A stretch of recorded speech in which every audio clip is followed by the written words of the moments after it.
Hello guys, स्वागत है आपका अपने यूट्यूब चैनल एनएलसीसी परिवार पे। और आप लोग कैसे हैं? हम आशा करते हैं आप लोग बहुत अच्छे होंगे, स्वस्थ होंगे, मस्त होंगे और अच्छे से पढ़ाई कर रहे होंगे। हम आशा करते हैं आप लोग बहुत ही अच्छे से प्रिपरेशन इस समय कर रहे होंगे, क्योंकि आप लोग जानते हैं कि इस लॉकडाउन थोड़ा थोड़ा अब लॉकडाउन खुल भी रहा है और आपके एग्जाम भी हो रहे हैं। जैसे कि आपने देखा कि अभी बीएड का एग्जाम भी कराया गया, तो धीरे धीरे सारे एग्जाम के प्रोसेस स्टार्ट हो गए हैं। तो आई थिंक सारे एग्जाम अब होने वाले हैं, इसलिए हम लोगों को एकदम कमर कस लेनी है। सभी प्रिय योद्धाओं से विनम्र निवेदन है कि आप लोग एकदम ताबड़तोड़ पढ़ाई कीजिए और एकदम जी तोड़ मेहनत कीजिए। आज बहुत ही इंपॉर्टेंट और जबरदस्त टॉपिक है हम लोगों का, किसी भी संख्या का वर्गमूल बस सेकेंडों में ज्ञात करना। कोई भी संख्या जिसका वर्गमूल आप पूर्ण रूप से नहीं ज्ञात कर सकते हैं, ऐसी संख्याओं का वर्गमूल हम लोग एकदम सेकेंडों में ज्ञात करेंगे। जैसे कि समझिए, जैसे कि मान लीजिए आपकी संख्या है 27 हो गई, या फिर आपकी संख्या हो गई 11, या आपकी संख्या हो गई 8। इस तरह की संख्याओं का हम लोग एकदम सेकेंडों में वर्गमूल निकालना सीखेंगे। तो आप सभी लोगों से निवेदन है कि वीडियो के अंत तक बने रहिएगा, बहुत ही जबरदस्त तरीके से और बहुत ही मजा आने वाला है आज।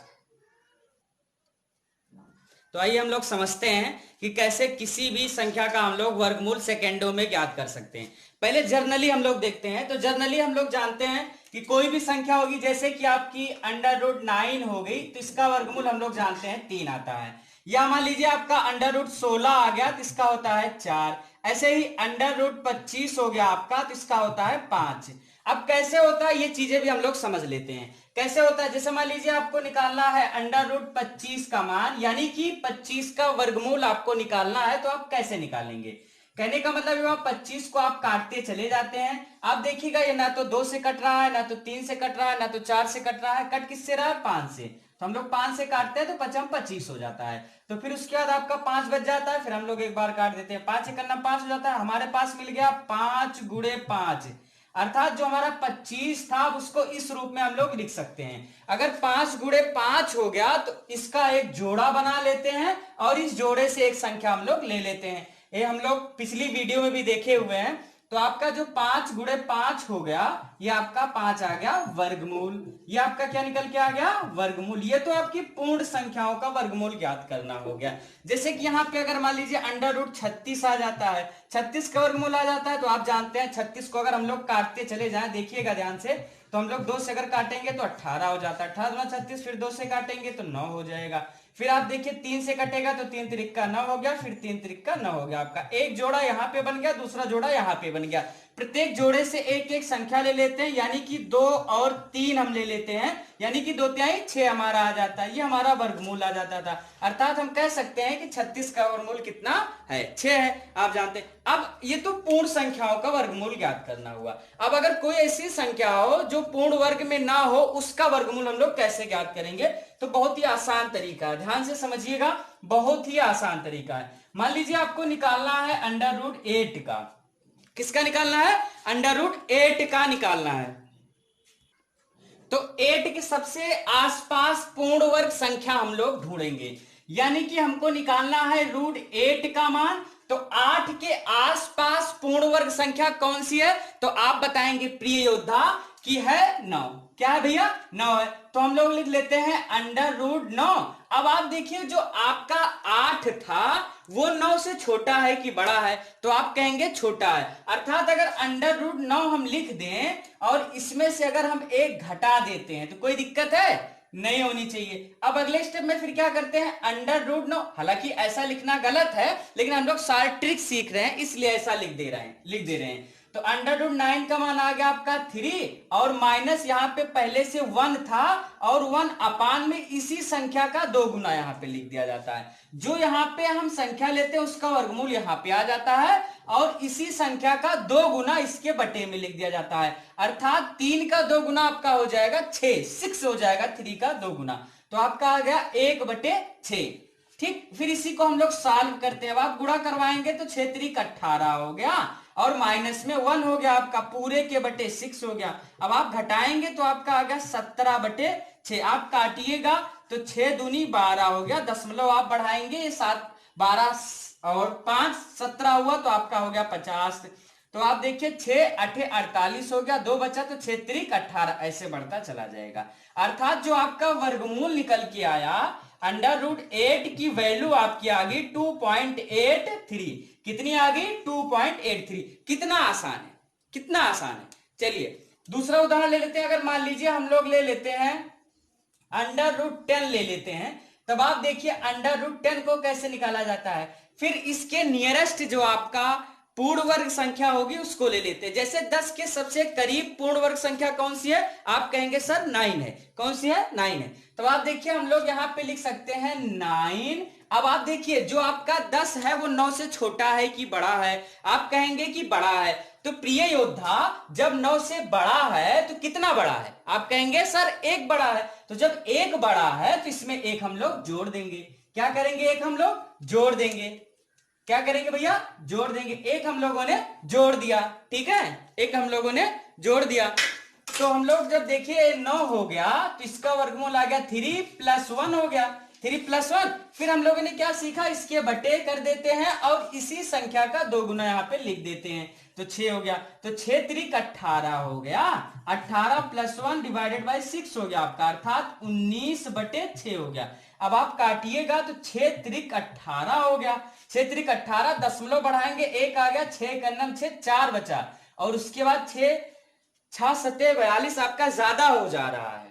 तो आप देखिए 6 पंचे 30वां और 6 6 36 हो गया आपका। तो आपका कितना आंसर आ गया?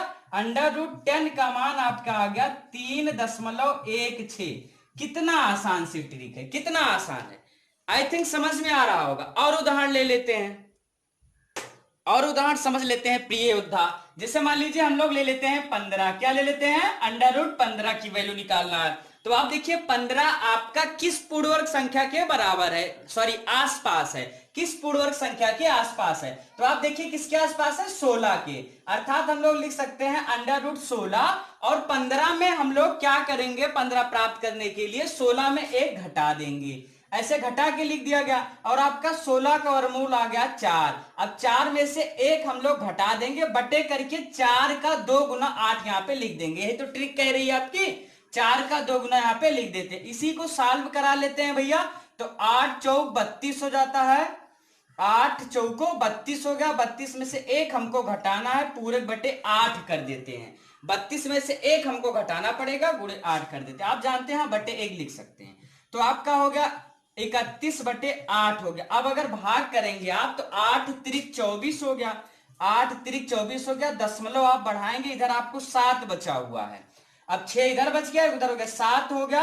तो 8 × 7 = 56, 8 × 28 = 64, 8 9 72 ज्यादा हो जा रहा है। तो 8 × 28 = 64 हो गया आपका। तो आपका फिर से 7 बचा जा रहा है। 64 में अगर आप देखिए 6 जोड़ते हैं 70 हो जाता है कि 71 हो गया। यानी कि आपका 7 फिर से बच रहा है। तो कहने का मतलब फिर से आपकी वही संख्या आती चली जाएगी। अर्थात √15 का जो आपका मान निकल करके आया वो 3.88 आया। चूंकि हम जानते हैं कि दशमलव के और अंक तक संख्याएं जा सकती हैं, लेकिन हम दशमलव के केवल 2 अंक तक संख्याओं को लिख रहे हैं। समझ में आया भैया? समझ में आया होगा। चलिए अगर हम लोग ले लेते हैं √7। क्या ले लेते हैं? √7 का मान अगर हमको निकालना है तो हम लोग कैसे निकालेंगे, आइए समझते हैं। बहुत ही आसान। तो √7 का अगर निकालना है तो देखिए 7 किस पूर्ण वर्ग संख्या के आसपास है? तो आपका आंसर होगा कि सर ये तो 9 के आसपास है। तो प्रिय योद्धा अगर ये 9 के आसपास है तो √9 हम लोग ले सकते हैं ना। √9 हम लोग ले सकते हैं ना। अर्थात ये कितने के आसपास है? 9 के आसपास है। तो √9। अब देखिए 7 में आप प्राप्त करने के लिए 9 में आप 2 घटाएंगे ना। अगर आप 9 में 2 घटा देंगे तभी तो आपको 7 मिलेगा। तो हम लोगों ने क्या किया? यहाँ पे -2 लिख दिया। कोई दिक्कत नहीं होनी चाहिए प्रिय योद्धा। तो ये आपका √3 का मान आ गया 3 और माइनस में 2/। अब देखिए ध्यान से समझिएगा, 3 का 2 गुना यहाँ पे लिखना है। अर्थात 3 का 2 गुना क्या हो जाएगा? 6। अब देखिए इसको हम काट सकते हैं। 2 × 1 = 2, 2 × 3 = 6। अर्थात 3 - 1/3 आपका आ गया, /1 आ गया। क्रॉस मल्टीप्लाई अगर आप करवाते हैं तो 3 × 3 = 9 हो जाता है, -1/3 हो गया आपका। फिर आप देखिए ये हो गया 9 में से 1 गया तो 8 हो गया। 8/3 को अगर हम दशमलव में बदलते हैं तो 3 दूनी 6 हो गया, दशमलव बढ़ाया गया 0। आपका देखिए 2 बचा हुआ है तो 20 हो गया आपका, तो 3 छक 18 हो गया। फिर आपका 2 ही बचेगा तो 3 छक 18, अर्थात हम लोगों की जो वैल्यू आ गई √7 का मान आ गया वो 2.66 आ गया। कितना आ गया भैया प्रिय योद्धा? 2.66। तो आई थिंक आपको बढ़िया से समझ में आ रहा होगा। आपको जहां से जो भी चीजें कम समझ में आप तुरंत हमसे कमेंट के माध्यम से पूछ सकते हैं। आइए प्रिय योद्धा अगला सवाल देख लेते हैं। √27 का मान हमको निकालना है और 27 किस पूर्ण वर्ग संख्या के आसपास है? आपका आंसर होगा सर 25 के आसपास है। तो हम लोग लिख लेते हैं √25। अब 25 में आप कितना जोड़ देंगे कि 27 मिल जाएगा? आपका आंसर होगा 2 जोड़ देंगे। 25 की वैल्यू आपकी आ गई 5, 5 + 2 हो गया और 5 का 2 गुना यहां पे बटे में लिख लेते हैं, तो 5 दूनी 10 हो गया। फिर आप देखिए 2 पंचे 10 यहां पे कट गया तो 5 + 1/2 आ गया आपका, 1/5 आ गया आपका। कितना आ गया भैया? 2 पंचे 10, 1/5 आएगा। अब जब क्रॉस मल्टीप्लाई करवाइएगा तो 5 25 हो गया प्लस 1 हो गया पूरे 1/5 हो गया, 5 25 और आप एक जोड़िएगा कितना हो जाएगा? 26/5 हो गया। तब आप देखिए 5 25 के 5 आपका कट गया, 5 25 हो गया, एक बचा, दशमलव बढ़ा है तो 5 दूनी 10, अर्थात आपका जो आंसर निकल करके आया √27 का वो आया 5.2। आई थिंक बढ़िया से समझ में आ रहा होगा प्रिय योद्धाओं। आइए प्रिय योद्धा अगला सवाल देख लेते हैं। √65 का मान आपको निकालना है। तो 65 किसके पूर्ण वर्ग संख्या के आसपास है? 64 के आसपास है। तो हम लोग लिखेंगे √64। 64 में कितना जोड़ देंगे 65 हो जाएगा? 1 जोड़ देंगे। तब आप देखिए अगले स्टेप में आपका आ गया 64 का वर्गमूल आपका निकलेगा, कितना आ जाएगा? 8 + 1 और इस 8 का 2 गुना यहाँ पे बटे में लिखना है, अर्थात 16। अब अगले स्टेप में आप क्या करेंगे? 16 का 8 से गुणा करवा देंगे तो 128 आ जाएगा, प्लस में 1 कर देंगे बटे 16 कर देंगे। फिर अगले स्टेप में 128 में 1 जोड़ेंगे तो 129 हो जाएगा, बटे 16 कर देंगे। फिर आप जब भाग करेंगे तब आप देखिए 16 8 128 हो गया तो 8 आ गया, दशमलव बढ़ाएंगे तो 0 आपको बढ़ाना पड़ेगा, तब 100 हो जाएगा। और फिर उसके बाद आपका आ जाएगा 16 85, 16 छक्का 96, अर्थात आपका 6 आ गया। अर्थात आपकी जो वैल्यू निकल के आई √65 की वो आई 8.06। कितने है भैया? 8.06। तो आई थिंक बढ़िया से समझ में आया होगा प्रिय योद्धाओं। सो गाइस अगर आपको ये वीडियो पसंद आया है तो प्लीज लाइक करें, कमेंट के माध्यम से हमें बताएं कि आपको वीडियो कैसा लगा। जब आप लोग अपनी राय देते हैं तो हम और अच्छा करने का प्रयास करते हैं। आप लोग अपनी राय हमको जरूर बताया करिए और आपको वीडियो कैसा लगता है हमें कमेंट के माध्यम से जरूर बताया करिए। अगर आपको वीडियो अच्छे से समझ में आ रहा है तो हमें अपनी राय जरूर पहुंचाइएगा। यहां तक हमारा साथ देने के लिए बहुत बहुत धन्यवाद।